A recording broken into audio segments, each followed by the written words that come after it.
So hello guys, welcome to my another blog. আর আজকের ব্লগটা কোথাও ঘুরতে যাও না, আজকের ব্লগটা হচ্ছে আমার গাড়ির উপরে। আপনাদেরকে দেখাবো আজকে গাড়ির রিভিউ। আমার পালসার RS 200 আজকে 9 মাসে পর রিভিউ দিচ্ছি। কেমন কি মাইলেজ, সেই লেভেলের লুক। ছেলেদের ক্রাশ, প্রায় 9 মাসে আমার 4000 মতো চলে গেছে। তাই দেখতে পাচ্ছেন এই গাড়িটা আমি ব্ল্যাক কালার নিয়েছি, যেহেতু আমার ব্ল্যাক কালার খুব পছন্দ, এই জন্য ব্ল্যাক কালার নিয়েছি। গাড়ির সাউন্ডটা আপনারা শুনে নিন, এই সাউন্ড।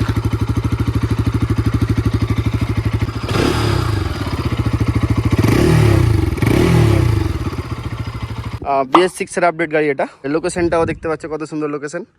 আর সেখানে এসে আমরা ভিডিও বানাচ্ছি। কেমন লাগছে অবশ্যই কমেন্ট করে বলো, কার কার পছন্দ এটা গাড়ি। পুরো ভিউটা দেখাচ্ছি কেমন লাগছে। এখানে আপনারা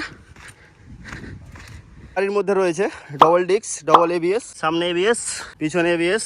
প্রায় মাইলেজ দিচ্ছে 30 মতো, 30-এর উপরে না, 30-এর নিচেই মাইলেজ।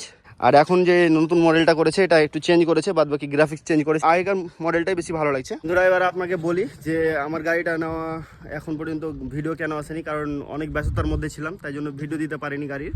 কে অনেক কিছু বলবো গাড়ির ব্যাপারে। যারা এই গাড়িটা নিচ্ছ না কেন, তো একটু ভেবে চিন্তে নাও, কারণ ভাইজারওয়ালা গাড়ি এমনিতেই আওয়াজ করে। অনেক কিছুই গাড়িটার মধ্যে সমস্যা হচ্ছে।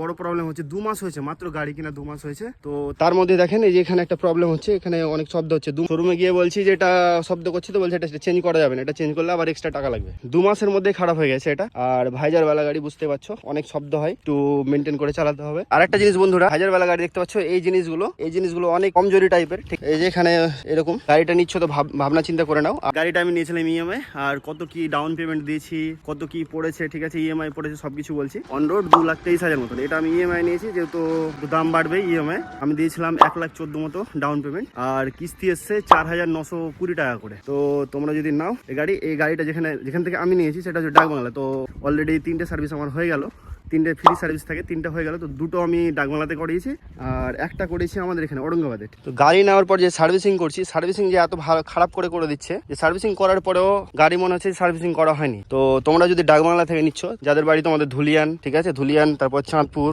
আর বাসুদেবপুর, ধুলিয়ান থেকে যদি গাড়ি নাও ভাবছো, তো ধুলিয়ান ডাকবাংলা থেকে গাড়ি নিও না। আমি বলছি নিও না, কারণ অনেক সমস্যার সম্মুখীন হতে হবে। তো অন্য জায়গা থেকে নাও, থেকে ভালো, ঠিক আছে। আর একটু জেনে শুনে নিবা, আর ভিডিওটা একটু দেখবা, ভালো করে বুঝবা কি বলছি আমি, তারপর তুমি গাড়িটা নিতে যাবা। পারলে বিনা ভাইজারওয়ালা গাড়ি না, সব থেকে বেস্ট। সে ছিল RS 200 এর জন্য, তো RS 200 নেওয়ার ইচ্ছে ছিল, তাই জন্য নিয়েছি। অনেক সাউন্ড করছে এগুলো গাড়ি, পারলে নেকেড গাড়ি নাও, সব থেকে বেস্ট নেকেড গাড়ি। আর শোরুমে কি বলছে, শোরুমে বলছে নাকি এটা ওয়ারেন্টির মধ্যে থাকে না। ওয়ারেন্টির মধ্যে শুধু কি থাকে, ইঞ্জিন পার্টসে যদি কিছু হয়ে যায় 1 মাস কিংবা 2 মাস, গাড়ি নেওয়ার 1 মাস 2 মাস যদি কিছু হয়ে যায়, তাহলে কিন্তু কিছু এক্সচেঞ্জ করে কিংবা কিছু ঠিক করে পাবে না, নিজের টাকা দিয়ে করতে হবে। তাই জন্য বলছি যে ওই শোরুমের এতটাই বিহেভিয়ার ভালো না, তাই জন্য বলছি তোমরা নিলে অন্য জায়গা থেকে নাও, আর ওখান থেকে ভুল করেও নিতে যাও না। আমার এক্সপিরিয়েন্স আমি শেয়ার করলাম তোমাদের সঙ্গে। তোমাদের কেমন লাগে অবশ্যই কমেন্ট করে, আর কিছু যদি জানার থাকে তো অবশ্যই কমেন্ট করো। ভিডিওটা এখানেই আজকের মতো শেষ।